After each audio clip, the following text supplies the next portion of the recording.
Planning an event and wondering how you can give your attendees the best experience possible?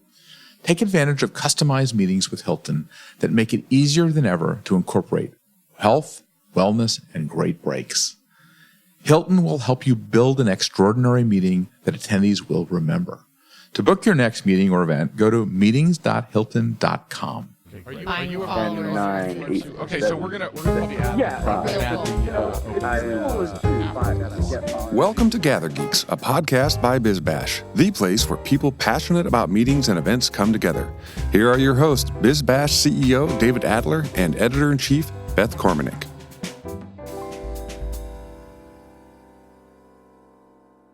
So today we're bringing you a very special edition of GatherGeeks by sharing an event that we produced in association with the Los Angeles Dodgers in the real Dodger Stadium. It was absolutely pretty incredible. I'm joined today by Claire Hoffman, who is the co-host of that event and also our bureau chief in Los Angeles and a longtime colleague. So welcome to GatherGeeks, Claire. Thank you, David. So the discussion was about creating events that people never forget. And we had a really incredible panel of local event pros.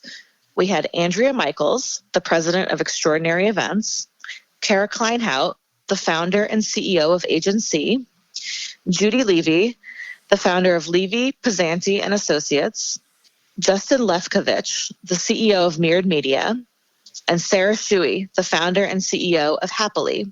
So let's take a listen. First of all, my name is David Adler. I'm the CEO of BizBash. I love my job. How many people love their jobs? Okay, look around. Yep. Like, we're not in like the plumbing supply business. We're in like a fun business. So I believe that all event organizers are not event organizers or planners. We're all collaboration artists. And that the idea in our world is to get people to talk to each other and to create conversations.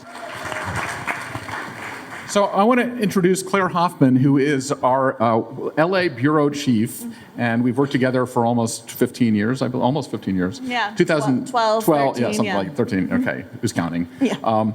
And she's going to lead the interview. I'm going to work the audience, and we're going to make this as interactive as possible, because the title of this is The Art of Creating Events People Never Forget. And how many times have you been to your constituencies, clients, or parts of your company, and they say, I want to do something that no one has ever done? How many have had that? Has anyone ever heard that? No? And so how do we make events memorable? And that is kind of what we're talking about today. And what we want to do is go a lot deeper than the surface part of this so that we get to the nugget of what makes things work today and what doesn't work. And over the sweep of time, how things have changed dramatically. So I'm going to have Claire's going to introduce our panel, and then we're going to start the conversation. So why don't you go for it, Claire? Sounds good. Thanks, David. So we have quite the lineup here. You probably recognize them. They're really top leaders in the LA market. We have Andrea Michaels, the president of Extraordinary Events. We have Justin Lefkovitch, the CEO of Mirrored Media. Cara Kleinhaut, founder and CEO of AGENC. Judy Levy, founder of Levy, Pazanti and Associates. And Sarah Shewey, founder and CEO of Happily. So we really want to know how the stakes have been raised for creating memorable events these days. Has technology changed it? Has just the whole industry really stepping up their game? How do you really create a memorable event these days? I think the way it's been stepped up is actually by things that are happening outside of the event industry. People go to Vegas, they see Cirque shows, every bit of technology is being used.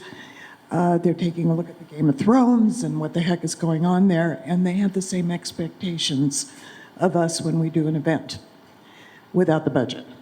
So I think that the experience has been stepped up dramatically in terms of the visuals. And so much of the content is done through audio-visual versus what used to be done through entertainment. So the entertainment is the audio-visual in a lot of cases. I think at least from our side, I think it's been very exciting because 5, 6, 7 Explain years what you're ago. doing. Explain some of the things you're working on too, because I think it'll help give people context. Yeah, absolutely. So, I mean, we are a full-service experiential marketing firm. We specialize in music and entertainment. So we just got back. I apologize for the voice. I have Coachella dust all living inside of me. I don't know what they put in the dust there, but it's not good. And so, so we just got done with, BMW is one of our big clients, and we've done their third year here of the Road to Coachella, which has been kind of BMW is the title sponsor of Coachella.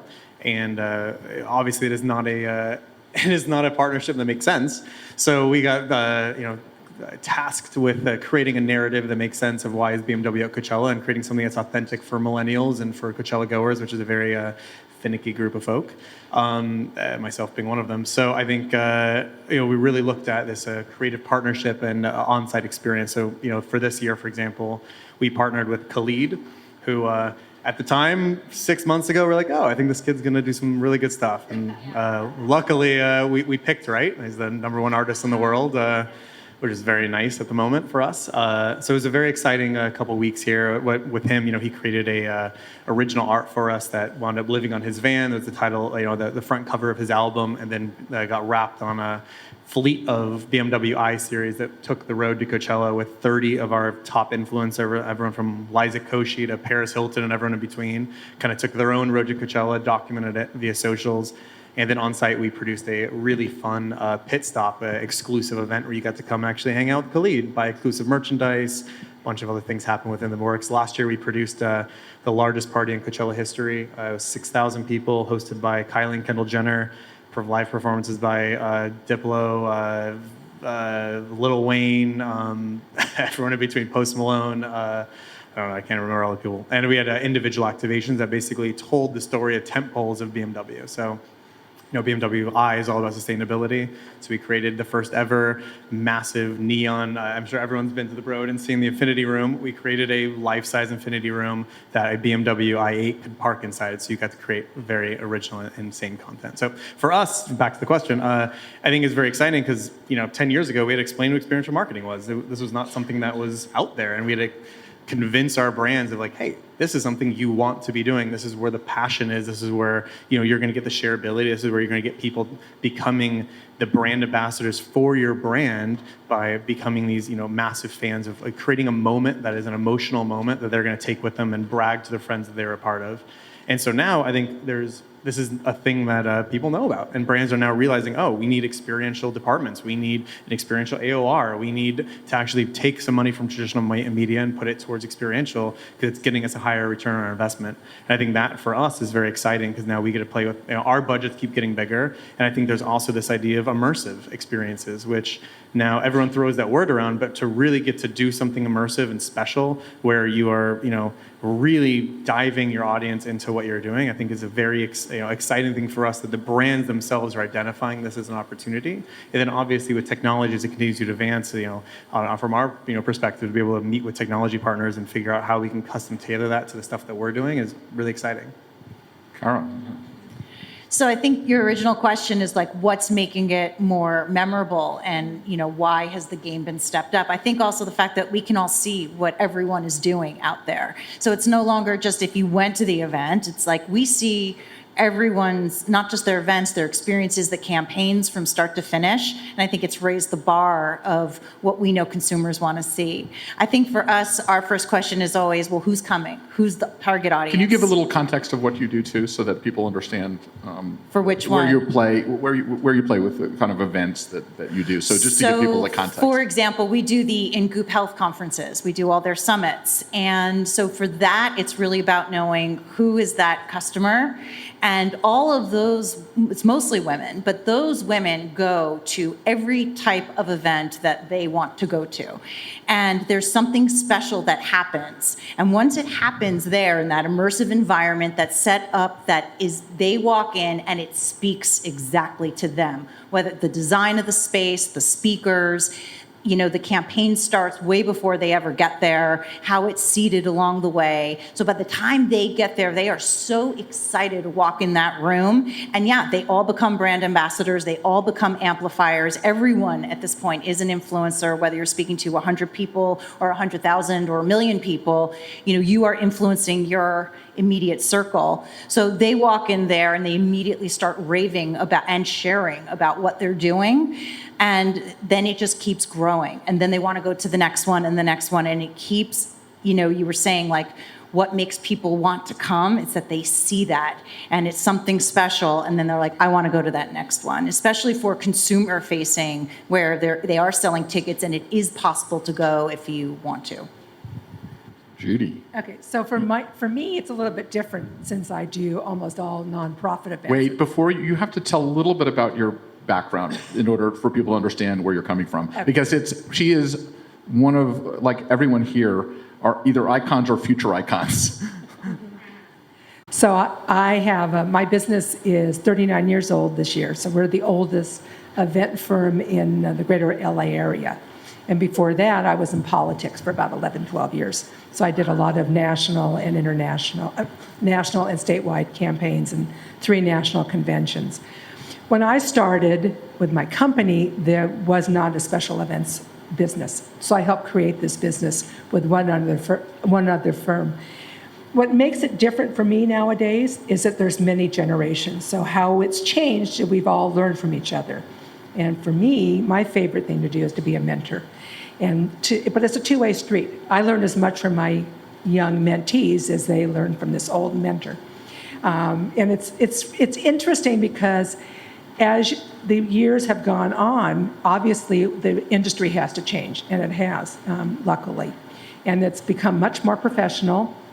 But for nonprofit, it's a different kind of a hook. It is because somebody's involved with a cause, there's somebody being honored, there's multiple reasons that people get involved. So it's identifying that reason and then giving them an event that they walk away saying, that was really interesting. I learned so much that I had never known before.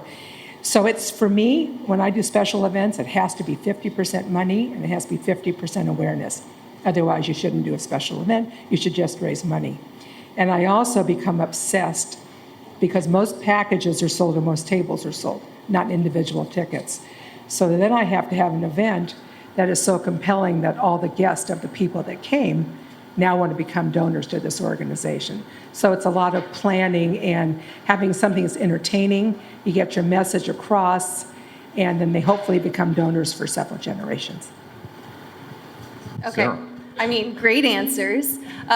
For me, I'm from Orange County High, and like my cousins, even when I go to their like baby showers, like they're all elevated and they've got the cake, stand and everything. And I think it's really Instagram that's changed it. Like where everybody sees, what they can do, and you have to have the better selfie, you have to have the better environment. Like we are displaying ourselves and our lifestyles in this exponential way that we hadn't been able to do before. I mean, I remember when I first started in my career, it was like you waited until you got the next BizBash magazine to see what all of the other folks that you loved in the industry were doing. And now I can't stop seeing what everybody's doing every time I go onto Instagram. So I think that's the... But do you think, can I challenge you a little bit on that? Please. In terms of, and everybody, at what point is it such an outward-facing thing that there's no inward sort of strength that you're getting? When Judy said, someone said the magic word learn. I mean, I think everything is now about learning something. But how do you take that superficial piece and make it sort of like you don't remember it if it's just outgoing? Well, that's on the consumer side, right? So like on the B2B side, and I was one of the early people at TED after they took their talks online, and I co-founded something called TED Active. And so if you want to talk to me about learning, we can talk about learning all day long. And actually I recalled this data point from BizBash, I think, that said like in 2017, and these data points might be a little bit messy, but it was like single digit, 7% of brand marketers thought that experiential was the most important channel for their marketing mix. And then in 2018, it was like 41%. And I think that because we're all online, we've become now like saturated and sort of numb to what we're seeing, and that's why people are coming out to meet people in physical environments and wanting to actually learn from each other, see and connect with each other in an authentic way. So I think you actually were in this really interesting space where you are required to have a beautifully tailored experience.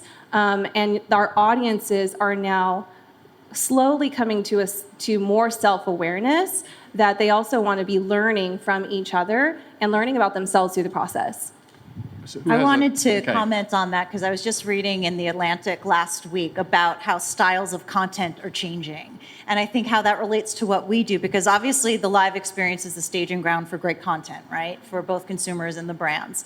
But now we want to go behind the scenes. We want to see something that I can't just see flipping through, like the stage perfect glossy photo of whatever your work is great, but it's not going to get someone super curious anymore in what we do. They want to see how it's made, how we put the stage together, they want to see people working and planning and drawing and kind of in the trenches, because that's super interesting. They want to hear our story more.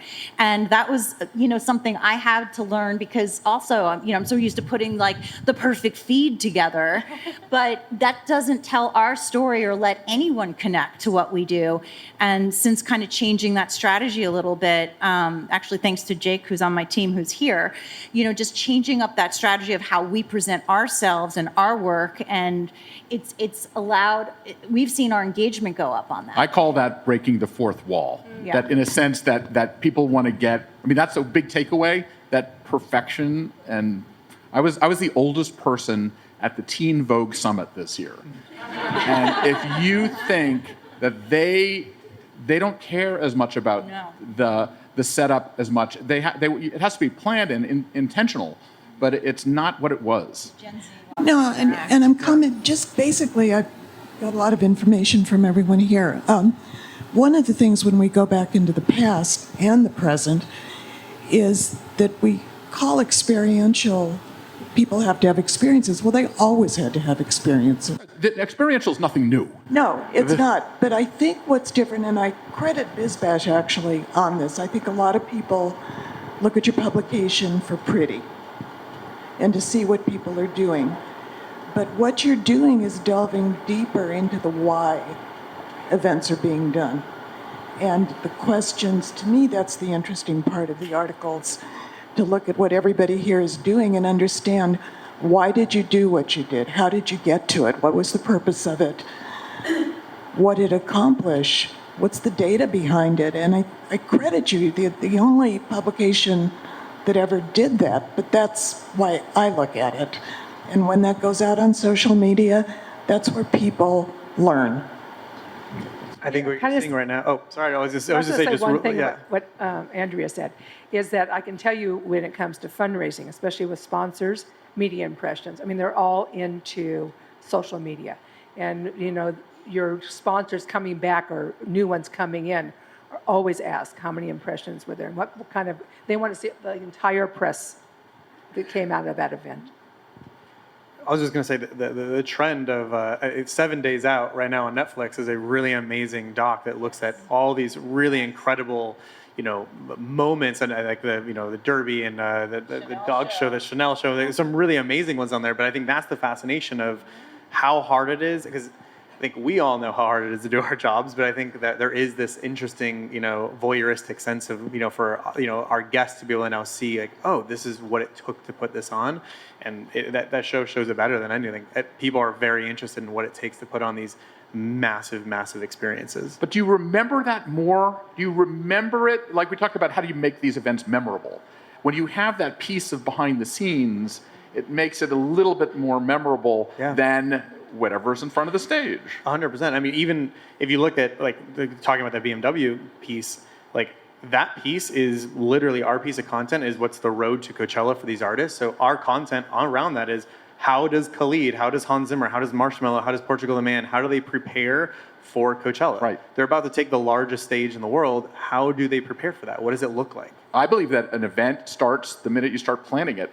And the minute you start promoting the fact that you're planning it is part of the whole thing. Yeah, and I think you're seeing it, and we were talking, to your point of, which you identified, which was you look at even influencers and people's own social media, there's the pretty photo, and then you stripe to the white and you see how they actually did it, right? And I think that is, it's amongst everyone right now, all these fans are doing it, and I think that is, for us, something that we can learn from of, hey, here's the really pretty one. Now swipe over and see that everything on fire 5 minutes ago.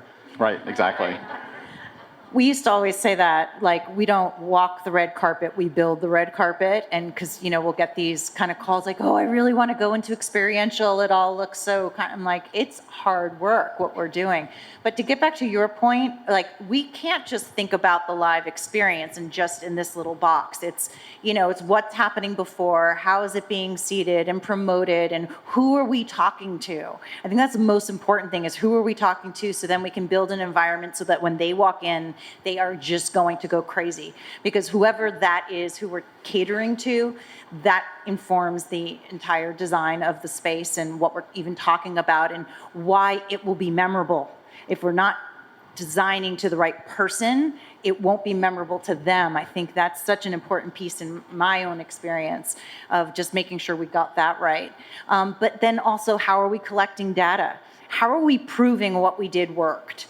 And we have to think about, we can't just say, oh, wasn't it great? Here are the pictures. Like, no, what's the data behind this experience? How many people engaged? What were the hot spots? What were, what was the sentiment? And all these kinds of data points. Even if our client doesn't ask for it, we report that to them, because that proves that what we came up with, our creative, worked for them.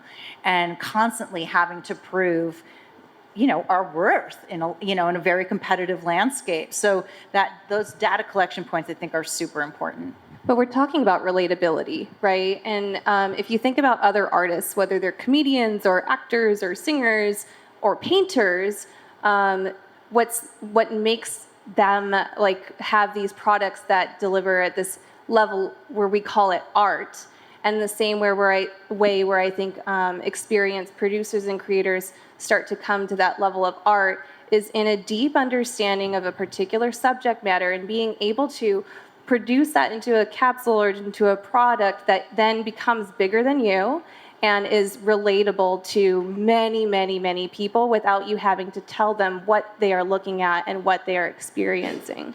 So I think the data points and stuff is interesting as long as you are able to measure relatability. Well, you talk about when you do your staffing companies and things like that, we had a conversation about the idea of training people just to say hello and the little things. And that part of a memorable moment is you remember when you're dissed more than you remember when you're being treated kindly. Right, and I think that your memories become stronger when they are shared, right? So that's a key takeaway. Yeah. Andrea. Now, I wanted to ask people here a question. How many of you do capture data at your events as just an ordinary part of doing it? So, a relatively small percentage, but it is the future.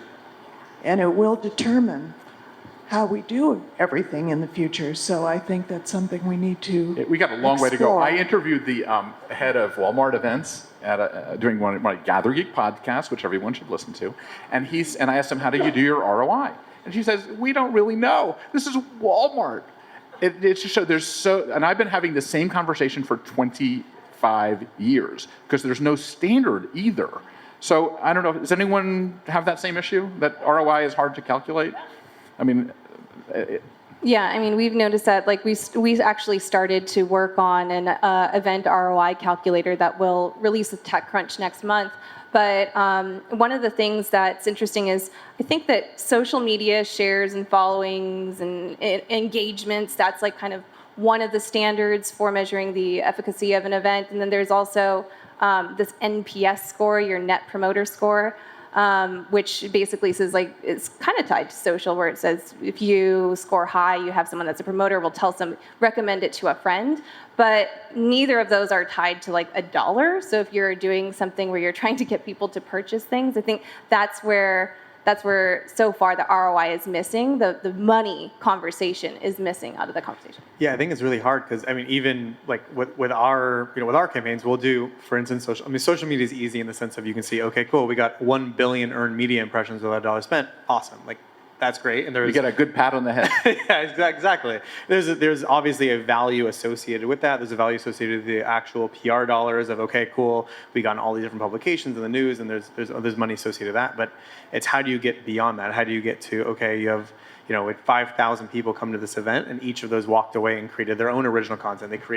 They became brand ambassadors and went to all their friends. And I think that's the hard thing that we're all still having to figure out exactly how do you quantify that. But the good news is, I think within this industry that we're seeing is that there is that value. Everybody knows that value is there. Now it's, what is that dollar ROI? It's really, looking at your own business values. I think talking about KPIs and talking about really who is your audience, what is the goal, what is the narrative you're trying to tell? Did you tell that narrative? Then that's your value. I just have one thing. The other thing I think is for professionals is that we also have to help our clients have realistic expectations and goals. Because I can't tell you the amount of people that come into my office and say, well, we just want to raise $1 million. To which I always say, yes, I want to be a size 2. Now that those two things are not going to happen, we are going to have to talk reality here. So I think it's really important that everybody really sits down and understands what they're saying to you, and then you need to listen to them and help them get to where they want to get, but that may not be where they want to get right away. I mean, there's steps. So Judy, along the how way. do you do it? How do you do it? Let's give us a lesson. They talk about pie in the sky, and how do you get them back to earth? Okay. So, this is years of experience, so write this down.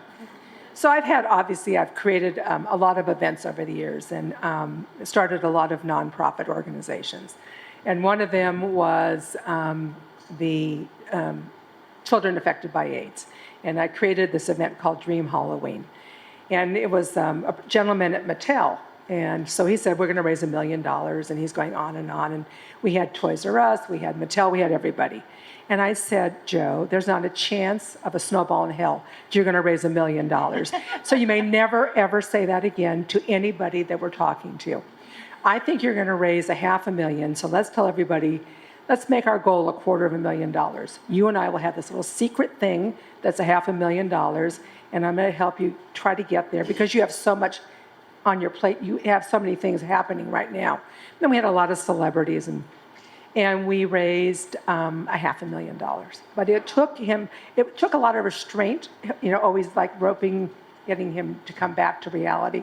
I said, because what's going to happen, you're going to raise $500,000 and everybody's going to be disappointed because you told me you're going to raise $1 million. But they're hiring you. I want to raise $1 million, Judy. What do you like? Let me tell you. Here's failed. the other thing, though. The other thing I always tell everybody, it's like building a house. If you don't have a firm foundation, your house is going to topple over. The first year, you don't want to lose money, but you want to succeed. So you want to tell people that you have these goals that you can set, and you can always add to it as you see when things are happening. There's an enormous amount of competition, especially in this area. For a big city, we are one industry foundation. We're like basically the entertainment industry here. Now, not only do you have all the nonprofits and everybody going to the same people, but now for next year, you're going to have an election year. So we're the ATM machine of the, in the West. You're going to have all the candidates coming here. So you have this huge competition for dollars. So it's managing expectations. Managing expectations. That's the number one thing I believe is the. I'm telling you. Yes. The truth. Claire wants to get us back on track. I really liked what we were touching on earlier about making these moments that don't feel forced. I think that's what's coming up, especially with Gen Z. I heard something recently that Gen Z loves YouTube the most because you see behind the scenes, you see these stars as real people. So I'd love to dive into your thinking process, your creative process of how you engineer these memorable moments at events without it feeling forced, still feeling authentic. Well, I think that's in the process of changing right now. I think this is like literally that Atlantic article came out about a week ago and saw I forget how many shares on LinkedIn, and that's because it's the business community that's talking about that. But how to have an authentic experience, because like the Museum of Ice Cream and all these kinds of places that started opening up, it was just all these kind of staged Instagram moments, and that time really has passed. Now the whole thing has to have a certain feeling and experience from end to end that, again, starts before you even get there. But I think we have a long way to go. I think everyone got caught up in that trend, and I see it kind of just ending. And I am thinking about who we're pitching today, and those pitches are less about, oh, here's your Instagrammable moment. Like, I will never use that term again in a pitch. It's done. And so, yeah, how are we making it feel authentic so that people come there and feel like they've had something that's not just so overly engineered? Because especially any Gen Z is going to be like, I'm not standing there and taking a picture, please. It's just too forced. So I think that's what we're going to see next. And I'm excited to try to design around that. Well, I don't think that the Instagram moment is done. I think it's just controversy. It's not exceptional anymore. That's not like what we're driving to. It's sort of like, yeah, of course it's going to look great. Like, we all want to take a beautiful photo. But I think when I'm architecting experiences, I did this for this EXP retreat for experience economy pioneers, and we're all kind of a little type A, right? And the way that I resolve this is that I have a plan A, a plan B, and a plan C, and I'm ready to go into plan C whenever. I'm always reading the audience, and it's okay for me to break what is on the run of show on the program. We had this show and tell me what to do exercise moment that was going to happen in this beautiful barn area, and right before then was a break, and everyone jumped into this Olympic-sized hot springs pool, and nobody wanted to get out of the pool, and I was I actually had planned that maybe no one would get out of the pool, and I thought it would be an even better moment if we were all just chilling in chilling in the sunshine, in our bathing suits, and you can't get more intimate and real than that kind of actual outfit that you're wearing to have this show and tell me kind of moment. So yeah, that's I called this I went to this conference and I wrote an article about it, and I called that, what she did, intentional humanism, because it was about not being as clear cut, and you did a lot of things that was a perfect case study for the new way of doing it. In fact, earlier we had this conversation about where you sit, and I intentionally said, you sit wherever you want, so that we see organically what happens, as opposed to forcing you sit here, you sit here, you sit here. So it's just a different way of thinking about it. I think that's coming. I think that's happening. I mean, I think intrinsically with trying to create something authentic is you have to be authentic, and I think it's understanding the culture and understanding your audience. So, speaking of YouTube, so we helped do VidCon, which is one of the largest YouTube conventions, YouTube-esque influencer conventions, and we do 20-some activations out there within that conference, and it's understanding, and we sit with these kids and we look at, okay, what's going to work? What do they want to see? Who do they want to look at? And then we actually consult with the influencers and the featured creators that are there, because ultimately they're the ones that want to see it. It's the same thing for, Khalid. We're not sitting and telling our artists or our influencers, this is what you need to say. We need you to say exactly this, because we're coming to them because we're trying to get their audience. Hey, you're our talent. We want to get to you. You're the audience we're trying to access. But here's this thing you have to say. It doesn't make sense. So it's really, hey, we want to access your people. Here's our message. Here's what we're trying to convey. How would you say it? How would you do it? What would you want to do? So VidCon, for Awesomeness and Invisalign this year, they're like, hey, we want to do something that messages Invisalign of, you can eat whatever you want with Invisalign. Go. And so we sat with a bunch of these kids. We're like, what do you want? How do you do this? And they're like, we love candy. And we're like, cool. And they're like, we love candy. We want to take a photo of something with candy. We're like, great. So we created a 25-foot candy tower that these kids got to come and eat candy. And it was a crazy popular thing. We guesstimated how much candy we'd go through in 4 days, and we went through it in the first day. And so we had a lot of midnight runs to the candy stores, but which is tons of fun. Also, trying to engineer 25 feet of candy. It weighs about 500 pounds. We had to re-engineer the way candy is distributed. It's a nightmare. I would not suggest it.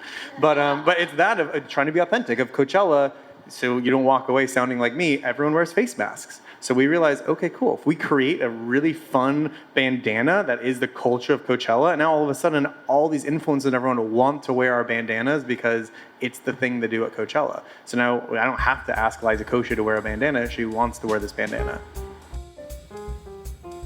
We're going to take a little break and come right back after this message from Hilton.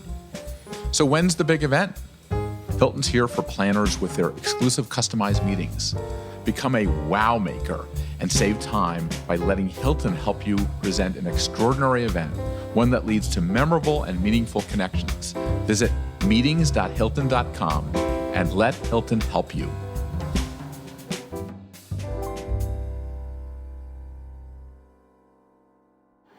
So I want to go in a somewhat different direction. We deal a lot with conferences and sales conferences. Totally different animal than festivalization. And it's the message. And how do you get people to pay attention to it? Let me give you a concrete example. We worked with a client, and we asked them, what is the general message your executives want to give to your audience? And it was to be bold. These are sales associates. We need them to sell. How do we get them to do it? We convinced the CEO of the company to jump out of a plane and narrate her experience of fear, overcoming fear related to her audience, of what it felt like to do something she wasn't comfortable with. And when she landed, addressed everybody in the audience. The sales conference took on a magnetism that it wouldn't have because she lived what she was saying. And at the very end of the conference, we took the film and we reversed it till she was back on the plane, and her question was, what would have happened if I hadn't jumped? So that's an authentic experience that reached out to 5,000 people.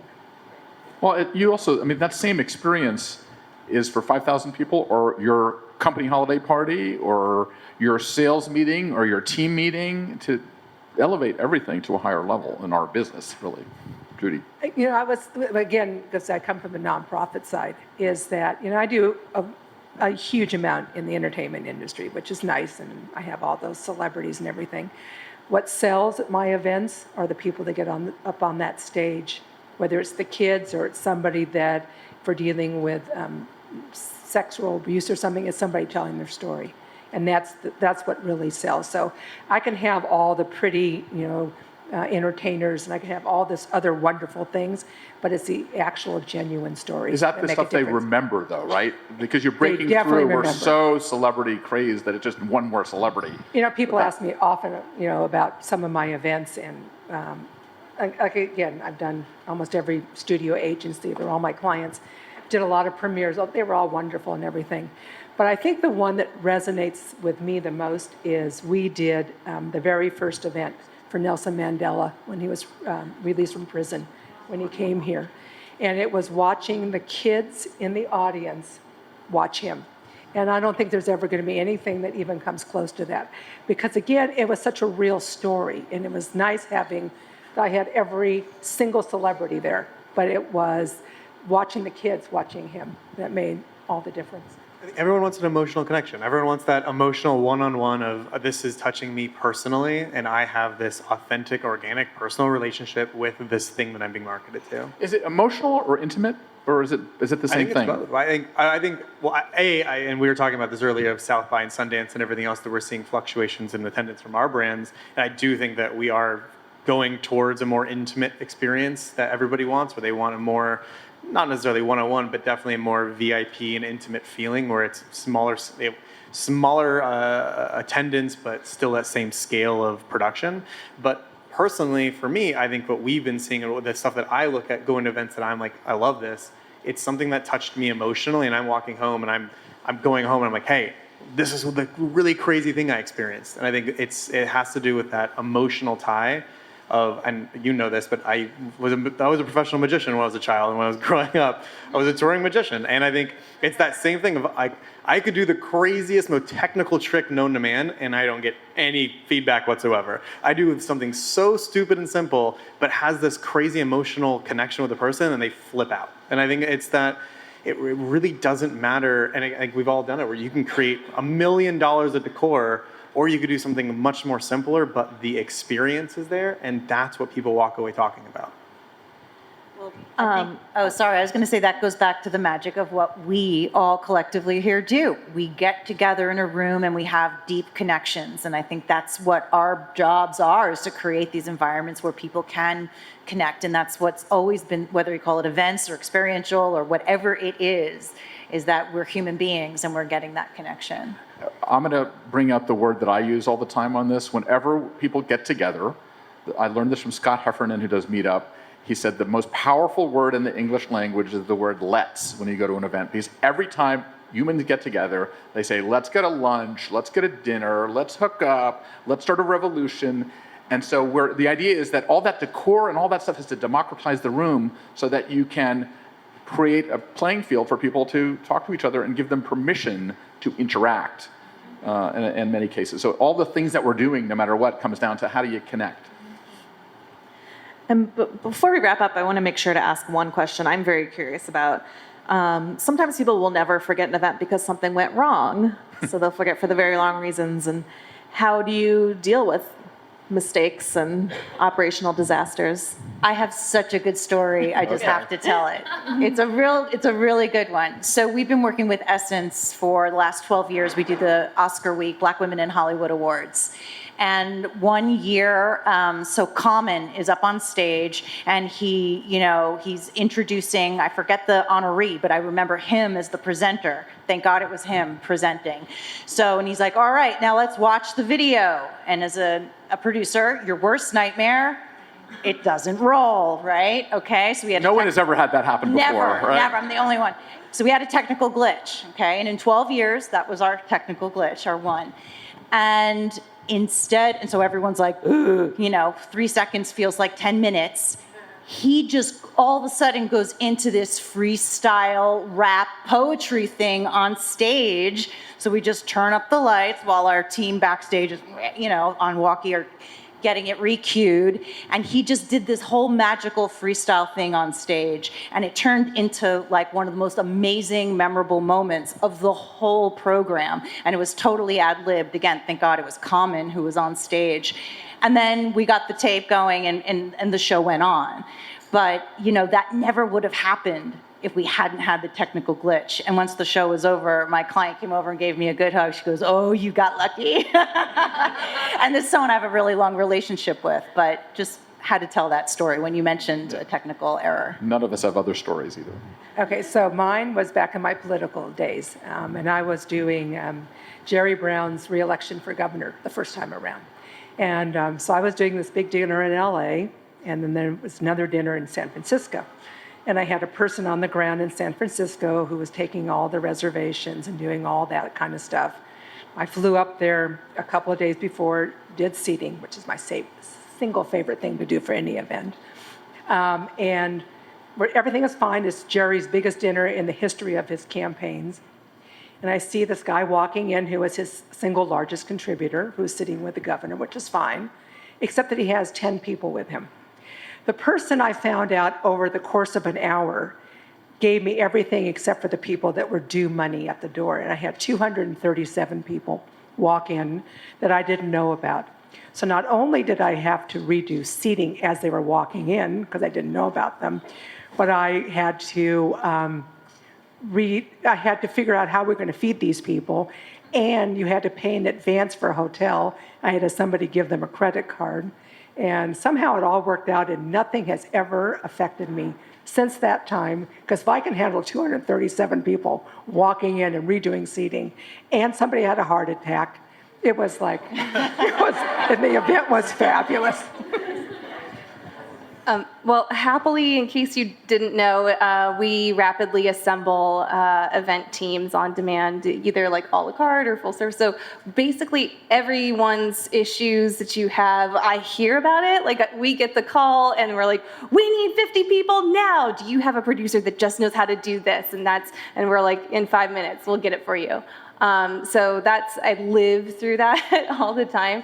One experience that I can remember was a client had a 17,000+ person festival, and they wanted to have this super customized experience where all 17,000 people could choose 3 different options of their restaurant that they wanted to eat at, whether it was vegetarian, Mediterranean, what neighborhood, and they got maybe half of the people to fill in all these forms, but they just kind of collected it like on a Google form, and then that was it. And they're like, we don't know how to actually assign these people to restaurants or how we're going to get them there and what all the logistics look like around that. And I'm like, you didn't build a database?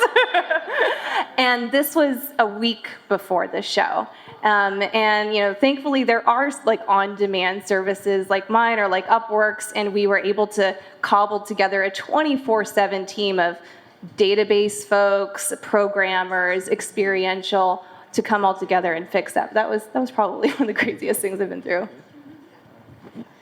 Which hurricane would you like to hear about? A tornado Weather is always one of the worst things in Yep. our business, right? tornado in Rome. Okay. 4 hurricanes where we had to evacuate people. Private island in Cancun. Another hurricane, so we can go through it. 12 generators going out before a performance by the B-52s. How do you fix it? You be honest with your client.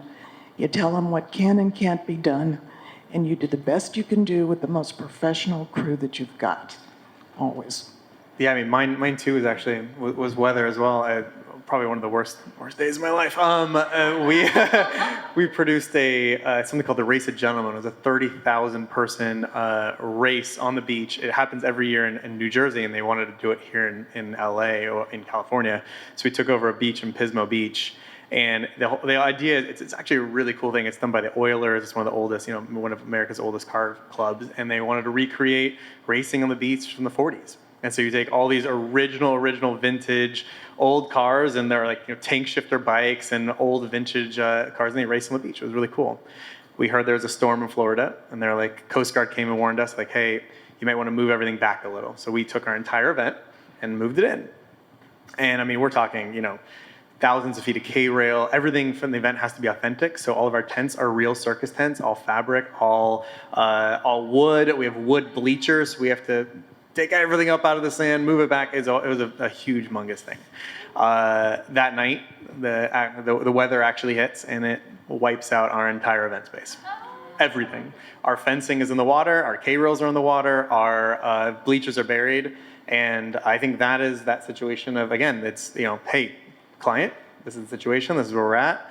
And then our team, or Elise, who's on the team here, can remember us in, hip water, fishing fence out of the water, and our team worked overnight into the morning, and you'd have no idea that our event space was underwater the night before. And I think we pulled it off. Thankfully, we actually canceled second day though, unfortunately, and that's again that hard conversation of, okay, hey guys, we are the experts, and we know this is going to come back tonight, and it was actually tracking to be even worse.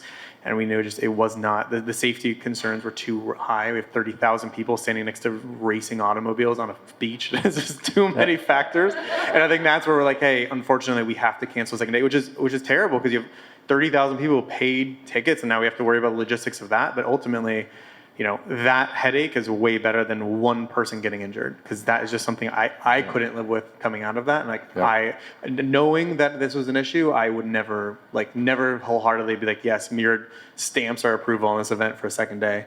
But I think the other big thing here, and again, back when I was a magician, you start something and your audience has no idea the end of the trick. Like, they have no idea what's supposed to happen at the end of this thing. So you have to you go on the seat of your pants and you create something, and at the end you make it seem like this is what it was supposed to be the whole time. This is amazing, and they're, oh yeah, this is awesome. They have no idea what it was supposed to be. And I think the same thing on our side of, it sounds like we all work with such amazing teams that our teams are able to make it work. We put the blood, sweat, and tears into it to make an end result. Full communication with your client, and then ultimately project what you want with your guests and make them see what you want them to see. And at the end of the day, they have no idea what it was supposed to be, unless it was like a video or something that hasn't played, which we've all had. A Netflix documentary. Oh yeah, that's a whole nother thing. But again, an instance of like that should never have happened. People should never have been allowed to get on a plane to come to a space when we all knew that was not going to happen. Right, great. We need to end, but before we end, rather than ask for questions, I would like to ask some of the people in here for what they learned today, because I think one of the things about an event is the takeaways, and communicating it back is actually more important, because many times my biggest thing at conferences is a lot of the information doesn't get back to the teams that I have in my office because I forget. So I want to go through just a little bit and get anybody's feedback. You want to give us some feedback on what you've learned today? I have so much, but I was really interested in the whole experiential, I can't remember who said it, but the data management and how that's going to change things.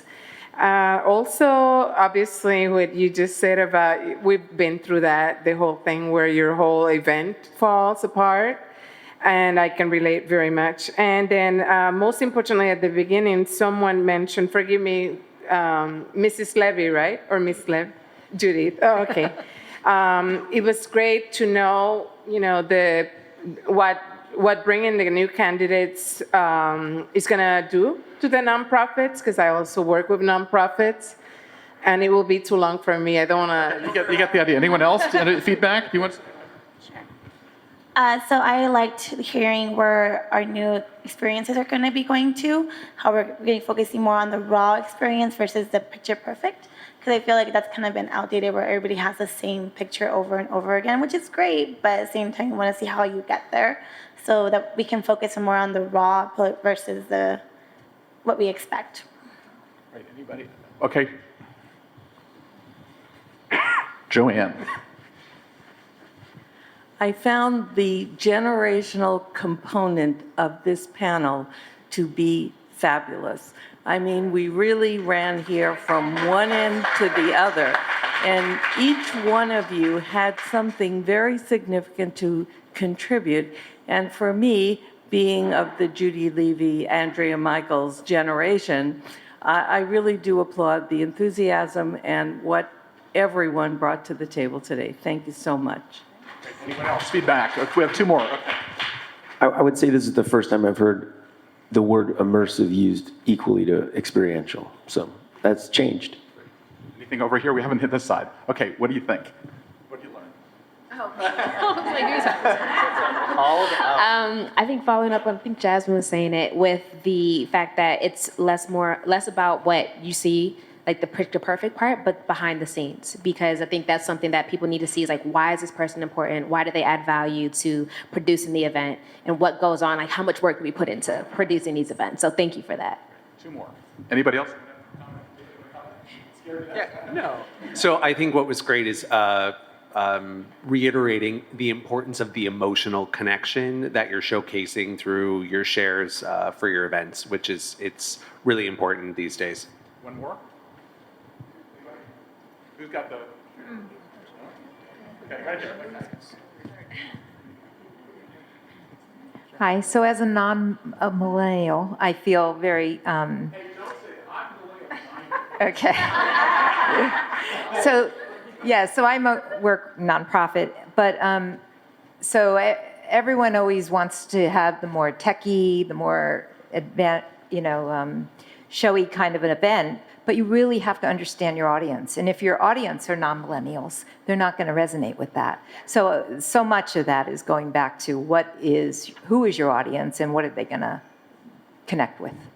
And it's important to be inclusive when you are designing and inviting your audiences as well. I think we underestimate like our ability to influence who actually comes and gets invited by the way that we design them. And so that's also something I just wanted to throw out there. Right. Before we end, I want to thank everybody for coming, and I want to tell a little story. Like, for the previous 8 years, I had the honor of working at the State Department as a voluntold. Has anybody been a voluntold, where your friend gets a job and you're stuck doing it? So helping them, and we're all voluntolds. And so I was working at the State Department in the protocol office, and I had to help raise money for the 8th floor of the State Department, this museum. So we had to raise $21 million, and how do you do it? And you're Hillary Clinton, you just call people up and you say, I'm Hillary Clinton, and all the Republicans at that time loved her. Now they don't. But I had Henry Kissinger and Hillary Clinton on a panel, and Henry Kissinger said to Hillary Clinton, every day you're sitting here drinking from a fire hose and you're spending your intellectual capital. And so you need to go to conferences and meetings and study to build your intellectual capital so you can spend it when you're doing it, when you're drinking from that fire hose. So what I wanted to thank everyone for here to coming today is to help build their intellectual capital. So when you're drinking from that fire hose at that crazy event, you can then react properly. Because this is the time that what we try to do at BizBash is give you the intellectual capital to learn so that you don't have to spend it unnecessarily, or you can spend it appropriately. So with that, I'm going to thank everybody for coming. Chef Ryan is all set with all the food. And do you want to do a final farewell to everybody? Anybody? I know we wanted to give Andrea a few minutes to talk about an issue that's we very want to talk about important to her. this. Now, this issue that we're going to talk about, we just wanted to take 2 minutes to talk about it. I was in Toronto. The beauty about my job is I get to see what's going on around North America, at least.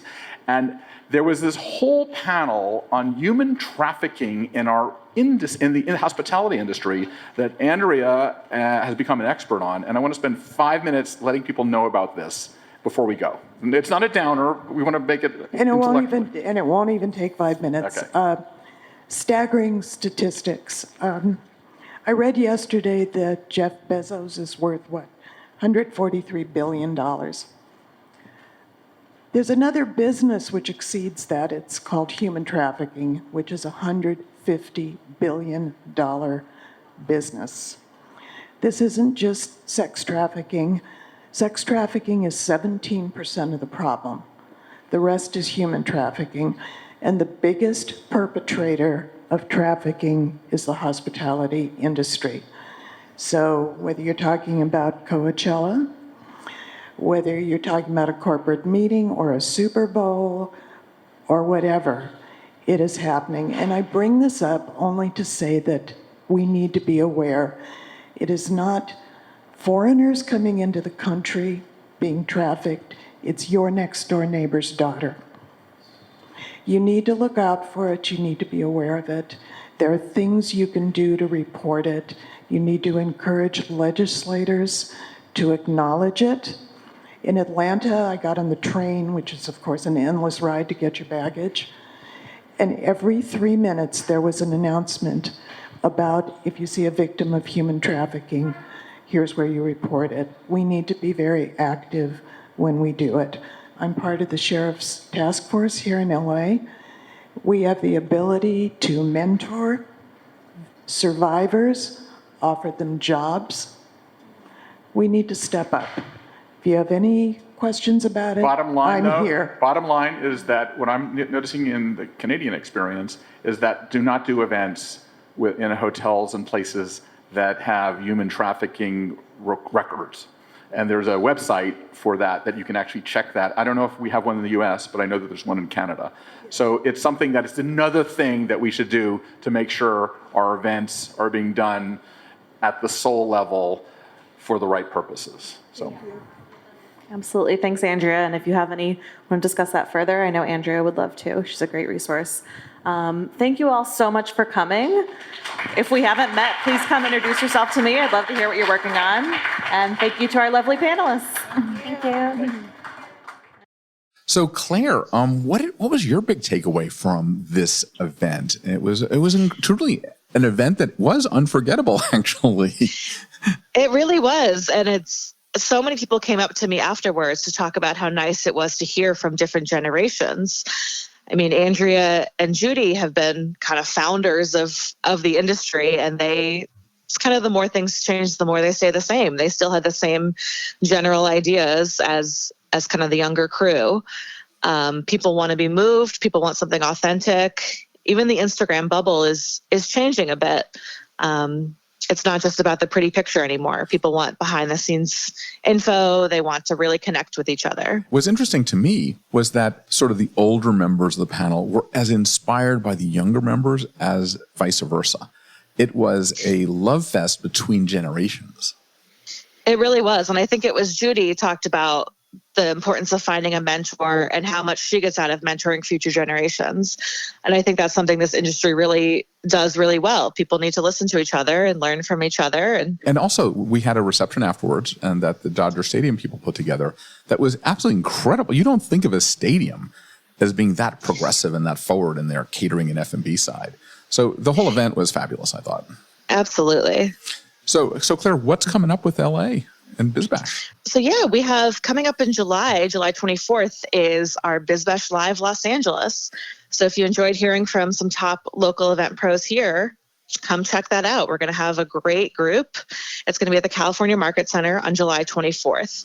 So keep an eye on bizbash.com for more info. Yep, you can register just by going to our website, bizbash.com. Absolutely. We'd love to see you there. Yep. And so before we end, we always like to thank all of the people that put this show on, especially our famous Claire Hoffman, who is pinch hitting today for Beth, who is on assignment, who brings all the editorial aspects of the podcast together, to Rebecca Pappas, who is responsible for distributing it to you as the public, and to Dave Nelson, who is our illustrious producer who puts the whole thing together. So until next time, what do we normally say, Claire? Gather on. Okay, so let's gather on. Thanks. Perfect. Bye. Thanks for listening to today's episode. If you like what you're hearing, be sure to subscribe to the podcast on iTunes or your favorite podcast app. We can be found on iTunes, Stitcher, SoundCloud, Player FM, Google Play, and Pocket Cast. Be sure to leave us a rating and review. It helps others discover the GatherGeeks podcast. We'd also love to hear from you. You can leave feedback on Twitter @GatherGeeks or leave us an email, gathergeeks@bizbash.com. We hope you'll join us again for the next episode of GatherGeeks. Until then, gather on.